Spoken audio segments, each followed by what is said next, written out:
সব কিছু নিয়ে গেছে, এখন যা এক কাপ চা খাবো এটা পর্যন্ত রাখা যায় নাই। এখন সোনা নিয়ে সব কিছু নিয়ে আমাদের 3-4 লাখ টাকার জিনিস নিয়ে গেছে পরিমাণ।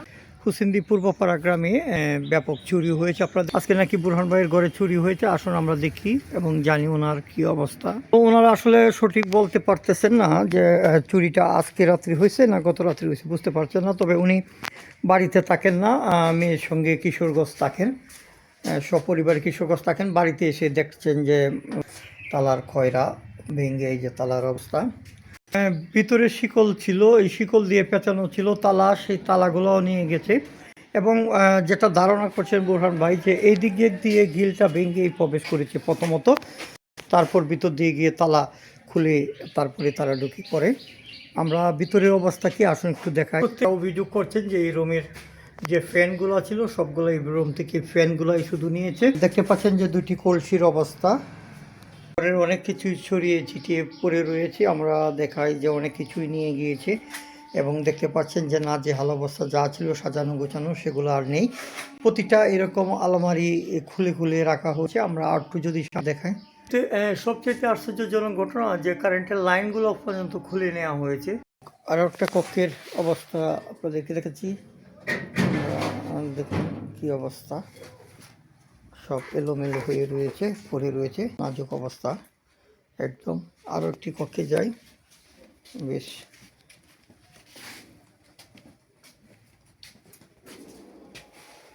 প্রতিটা ঘরই তারা হানা দিয়েছে।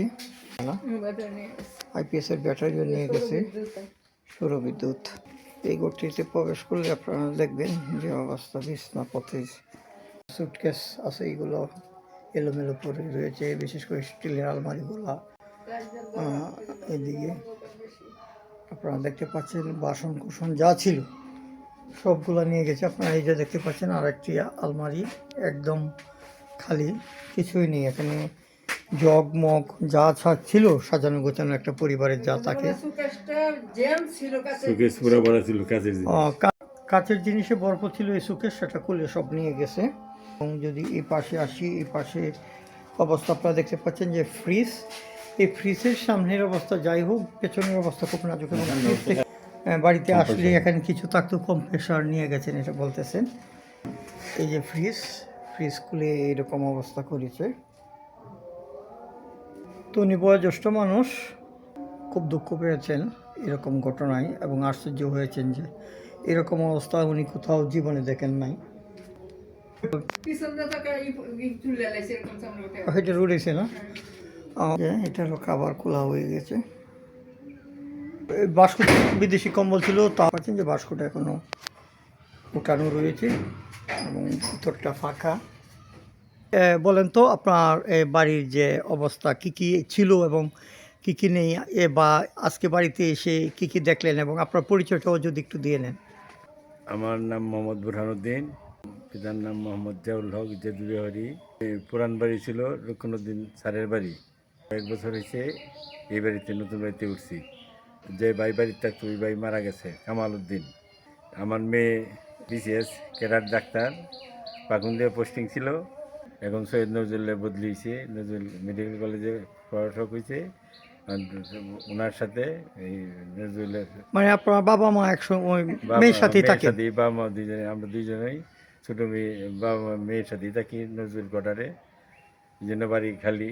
বাড়ি আজ সকালে আসছি, সকালে আসে এই অবস্থা দেখি যে এমন ঘটনা। আমার বয়স প্রায় 70 বছর, এমন চুরি ডাকাতি এমন ঘটনা আমি আর দেখি না। চুরি প্রথমত আমাদের 7টা রুমের 7টা ফ্যান নিয়ে গেছে, 2টা ফ্রিজ নষ্ট করে রেখে গেছে, কম্প্রেসার নিয়ে গেছে, তারপরে টিভি নষ্ট করে রেখে গেছে, কারেন্টের লাইন সব তারটা সব কাইটা নিয়ে গেছে।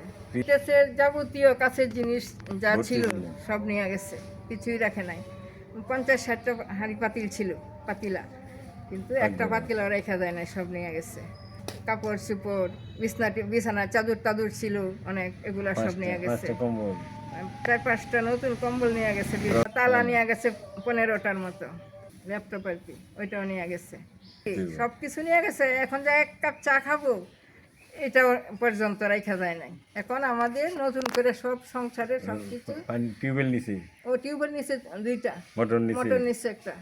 তো সব মিলে কিরম টাকার সম্পদ নিয়ে গেছে আপনাদের ধারণা? নগদ এখানে তো আমার জয়ের একটা স্বর্ণের একটা বক্স দেখা যায় খালি করে আছে, মানে এটাতে কি ছিল আমি জানি না, মানে একটা কিছুই রাখা যায় নাই। এখন যে নতুন একটু করে এক গ্লাস পানি খাবো সেই গ্লাসটা পর্যন্ত নাই করে, কুলি করার পানি নেই। এই অবস্থা। কুলি করবো কি দিলে সোনা সাইড লাখ। টোনা নিয়ে সব কিছু নিয়ে আমাদের 3-4 লাখ টাকার জিনিস নিয়ে গেছে পরিমাণ।